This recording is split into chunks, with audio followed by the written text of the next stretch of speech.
very much. Thank you very much. Can everyone hear me? Yes! Great, great. Usually I have a big voice, so I think you'll be able to hear me just fine. As Mrs. Gavin said, my name is Jeffrey Gawne, and I'm here to talk to you today about a book that I did write this year. I'd like to thank a couple of people. First, I'd like to thank Mrs. Gavin. She invited me to come here today. I was very happy. I've been looking forward to this. I'd also like to thank Principal Raycheck. Okay, Dr. Raycheck also said it was okay for me to be here, so thanks to him. And I'm going to thank each and every one of you. I'm going to thank everybody here because I know you're going to listen carefully, and I know you're going to have some great questions for me when I get done. So thank you too. I'm happy you're here, okay, on this rainy Monday morning. Well, again, my name is Jeff Gawne, and I wrote a book this year, and the title of the book is right up here on the screen. It's Hermie and the Animals' Mixed Up Ears. We'll talk about Hermie in a minute. What's a Hermie, right? But this is a book I wrote, and that's my picture down there in the bottom right-hand corner, and I wrote that this year. I was just in the office a little while ago, and someone told me it's almost summer vacation. Is that true? Yeah. Really? Oh, that's terrible. Isn't that terrible?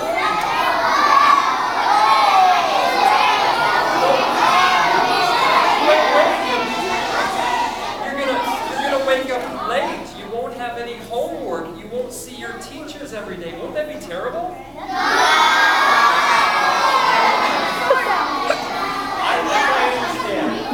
I think I understand. Because a long time ago I was just like you. I was sitting in assemblies and presentations like this, and I was looking forward to summer vacation too. See, where I grew up in Michigan in the United States, and I was always an outdoors kind of kid. One reason I loved fishing and camping and things like that, I grew up around the water, lots of lakes, lots of rivers where I grew up, and I was always outside also because I loved animals. And my home, where I grew up in Michigan, was almost like a petting zoo. We had so many animals where I grew up. My dad and mom loved animals too. We always had chickens, usually had some ducks. Once in a while, we would have a cow. I remember having a horse once. I can't remember that horse's name. But we always had a lot of animals when I grew up, so I've always loved animals. Now, here in Japan, I just have one animal. I have a miniature dachshund. It's my pet. My pet's name is Bibi. But I grew up around animals. How many of you love animals? That's great. Me too. And my story has a lot of animals. How many people have a pet? Right?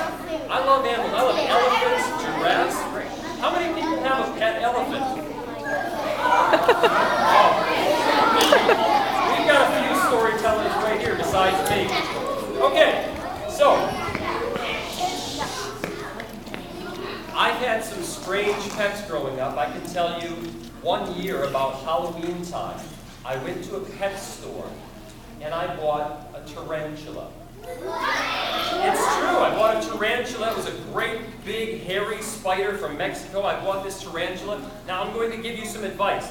If you want to buy a tarantula, talk to your mother and father first, okay? Because believe it or not every mom is happy to share a house with a great, big, hairy spider, okay? That was probably my strangest pet, but when I was a kid, I also had a hermit crab. I know. Now, hermit crabs are interesting. I always thought they were interesting because none of my friends at that time had a hermit crab.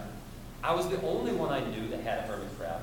And I thought they were kind of cool, and they were a little creepy, and they were a little mysterious. He spent a lot of time in his shell. I didn't know what he was doing in there. But I enjoyed having that hermit crab as a pet. So you're going to see how that ties in with Hermie in just a little while. Now, here in Japan, what I do is I teach English. Excuse me. And I teach a lot of children just like your age, okay? But I teach Japanese children, and I help them learn to speak English better.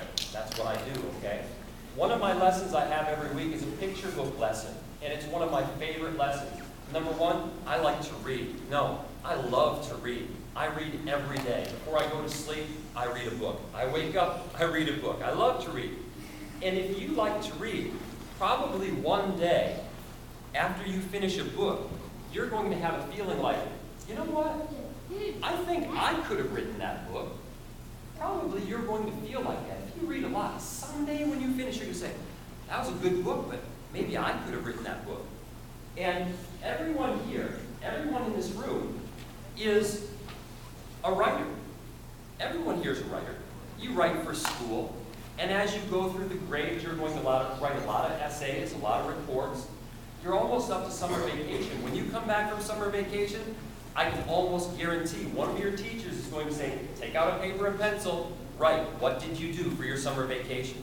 So everyone in here is a writer, and I think everyone in here could write a book someday. I think everybody has that potential to do that. One piece of advice I can give you if you're going to write a book is write about something that you really like. Write about something you really like. If you hate math, and I always hated math. Sorry, math teachers. I always hated math. But if you hate math, don't try to write a story about math. It's not going to work well.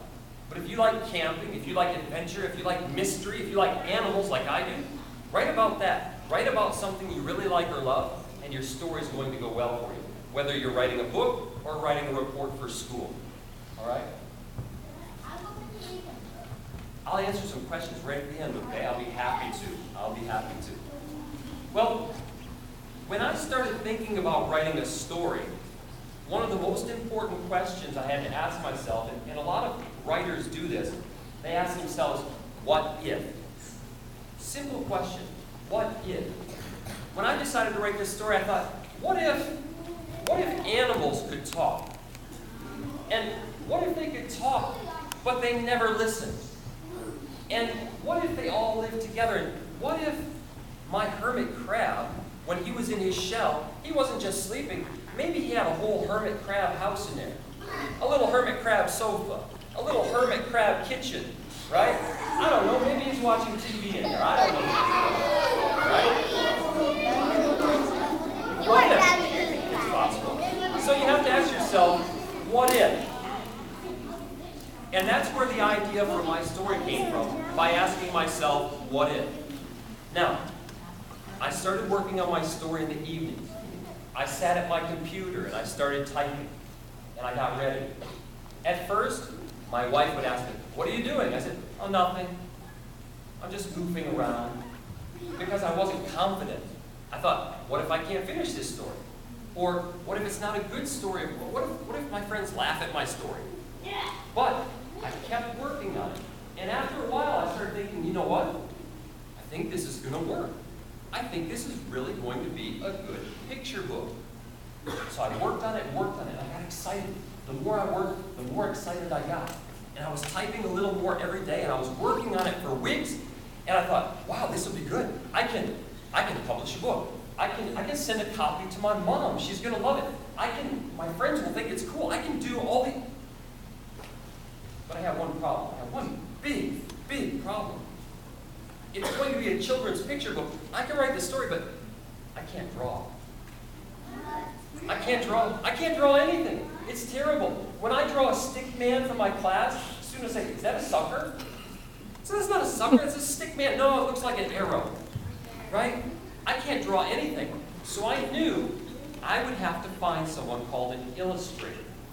And what an illustrator does is an illustrator is a person who's good at drawing and good at using computers to help him or her draw. So I needed to find an illustrator. That was my next step in writing my story. Well, I didn't know anyone who could draw here in Japan. I didn't know anyone who could draw really well. So I used the internet, and through the internet, I was able to make a description of my project, what I wanted to have drawn. And in 3 days, I had 97 different people send me emails with their artwork. And they said, look at this, I can do your book. I can take care of that project. Wow. It took me about a week to go through all these different pictures and finally decide on the person that I thought could do my work for me. Now, her name is Catherine Kretschmer, and she lives in South Africa. Okay? This was going to be a big international project. I'm American. I live in Japan. She's Scottish. She lives in South Africa. Her husband, who does all the computer work, is German. The good news, we all spoke English. The bad news, wow, it's kind of hard to put everything together. South Africa's 7 hours behind our time. I was staying up late at night so I could contact her. Again, through the internet, emails, Skype.